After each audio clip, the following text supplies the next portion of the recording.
ہیں کہ جگمگاتے ہوئے لفظوں کا صحن کانپتا ہے، جگمگاتے ہوئے لفظوں کا صحن کانپتا ہے، نعت کے نام سے شاعر کا سخن کانپتا ہے، نعت کے نام سے شاعر کا سخن کانپتا ہے، اور گفتگو میں اگر آ جاتا ہے فاروق کا نام، دیر تک قیصر و کسریٰ کا دہن کانپتا ہے، دیر تک قیصر و کسریٰ کا دہن کانپتا ہے، دیر گفتگو میں اگر آ جاتا ہے فاروق کا نام، دیر تک قیصر و کسریٰ کا دہن کانپتا ہے، اور باوضو ہو کے مدینے کی طرف جاتے ہوئے آدمی کیا ہے فرشتوں کا بدن کانپتا ہے، آدمی کیا ہے فرشتوں کا بدن کانپتا ہے۔ اور ایک شعر سن لیں، ردی شعر میں نے کتنے اچھے انداز میں کہا ہے، جگمگاتے ہوئے لفظوں کا صحن کانپتا ہے، نعت کے نام سے شاعر کا سخن کانپتا ہے، باوضو ہو کے مدینے کی طرف جاتے ہوئے آدمی کیا ہے فرشتوں کا بدن کانپتا ہے، اور جب چمکتی ہے قلم دانے رضا کی بجلی، جب چمکتی ہے قلم دانے رضا کی بجلی، دستے مجرم کی طرح تھانہ بھون کانپتا ہے، جب چمکتی ہے قلم دانے رضا کی بجلی، دستے مجرم کی طرح تھانہ بھون کانپتا ہے۔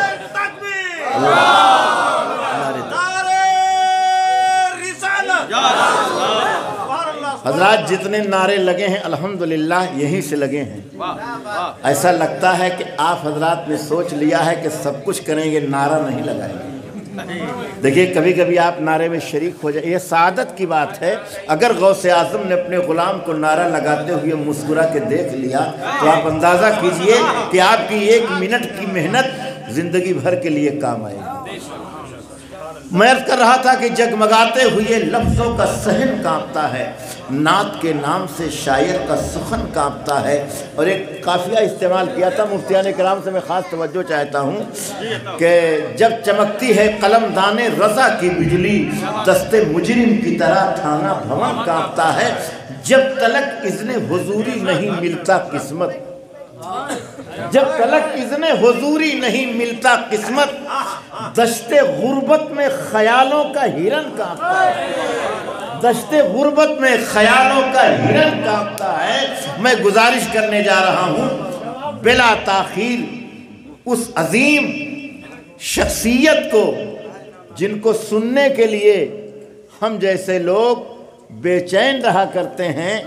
بلا تاخیر مفتی مفید عالم صاحب انتہائی مفید گفتگو کے لیے تشریف لا رہے ہیں۔ میں چاہتا ہوں کہ آپ ان کا استقبال کر لیں۔ نعرہ تکبیر، نعرہ رسالت۔ السلام علیکم ورحمۃ اللہ وبرکاتہ۔ نحمدہ ونصلی علی حبیبہ الکریم، اما بعد اعوذ باللہ من الشیطان الرجیم، بسم اللہ الرحمن الرحیم۔ الا ان اولیاء اللہ لا خوف علیہم ولا هم یحزنون،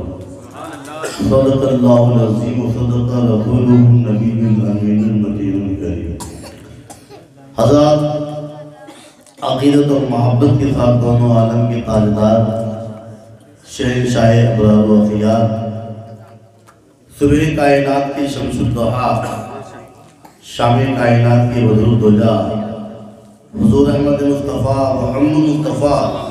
صلی اللہ تعالیٰ علیہ وسلم کی بارگاہ بیدت پناہ میں عقیدت اور محبت کے ساتھ درود پاک کا نذرانہ پیش کیجیے۔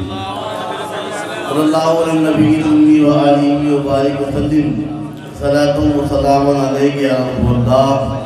یا حبیب اللہ صلی اللہ تعالیٰ علیہ وسلم۔ حضرات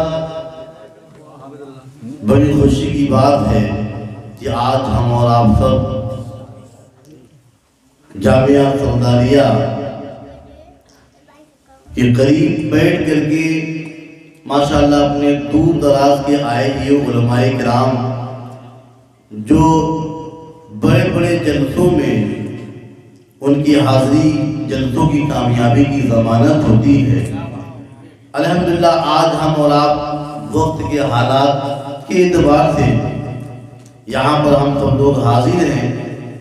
میرے بھائی یہ جامعہ قادریہ سرداریہ مرشد نگر کا اپنے علاقے پر بہت بڑا کرم ہے کہ الحمدللہ یہاں پر رہتے ہوئے، بیٹھتے ہوئے، اڑتے ہوئے ہم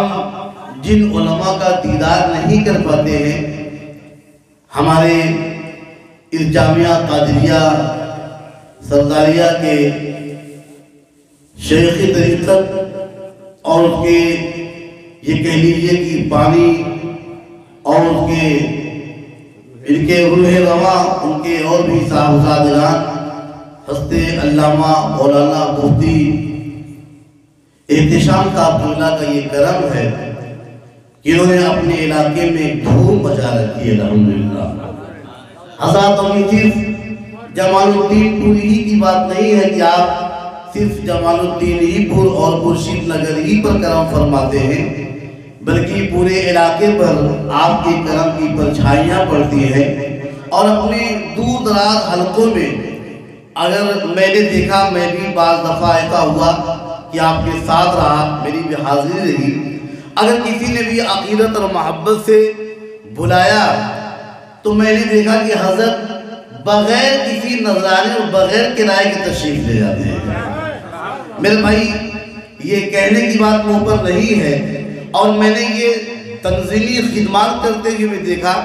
آپ کا فرمان رہا کہ جن جگہوں پر مدرسے نہ چل رہے ہوں، علاقے میں دینی خدمات میں کمیاں ہو رہی ہوں، ان لوگوں کو رابطے میں رکھا جائے، اور ایسی جگہوں پر خانقاہ کی جانب سے کچھ تنخواہ وغیرہ دے کر کے انتظام کر کے ایسی جگہوں پر سنیت کے کام کو بخوبی انجام دیا جائے۔ میرے بھائی یہ آج کے زمانے میں بہت کم ایسا پایا جاتا ہے کہ ایسے لوگ دین کی خدمت اس انداز میں کرتے رہے ہوں۔ بڑی خوشی کی بات ہے کہ میرے بھائی ہمارے علاقے میں مولا جمال الدین پور آج اپنے اس جشن غوث الورا کی بنیاد پر، چونکہ بڑے زمانہ قدیم سے پیر مرشد حضرت صوفی ملت کا یہ فیضان رہا، اور آپ کے زمانے سے جشن غوث الورا کا انعقاد ہوتا رہا، مریدین مستفیضین آ کر کے فیض حاصل کرتے رہے۔ آج وہ سلسلہ اور دراز سے دراز تر ہوتا گیا، اتنا دراز ہوتا گیا کہ یہ تو وقت کی بات ہے، ورنہ تو آپ دیکھتے ایسا معلوم پڑتا کہ جیسے غوث پور کا میلہ جمال الدین پہ عمر پڑا ہے۔ لیکن یہ حالات کی بات ہے کہ آج ہم اور آپ ایک چھوٹے سے اس حجرے میں، اس احاطے میں بیٹھے ہوئے، بہرحال میرے بھائی بڑی خوشی کی بات ہے کہ ہمارے حضرت کا یہ کرم ہمارے علاقے پر چھایا ہوا ہے۔ میں آپ حضرات کو، چونکہ انہوں نے مجھ سے بار بار یہ کہا ہے، اس سے میں آپ لوگوں کو ان کے کہنے پر دعوت دیتا ہوں کہ آپ کے یہاں، آپ کے گاؤں میں، آپ کے علاقے میں اگر کہیں بھی دیوبندیت، وہابیت یا اور کسی کا غلبہ ہو رہا ہو، آپ کو ضرورت ہو، آپ براہ راست مجھ سے رابطہ کیجئے، حضرت سے رابطہ کیجئے، خانقاہ سے رابطہ کیجئے، انشاءاللہ آپ کے یہاں بھی ان بد مذہبوں کو توڑ کے، ان کو مروڑ کے، ختم کر کے سنیت کی خدمت انجام دینے کا انشاءاللہ پورا انتظام کیا ہے۔ وآخر دعوانا الحمدللہ رب العالمین۔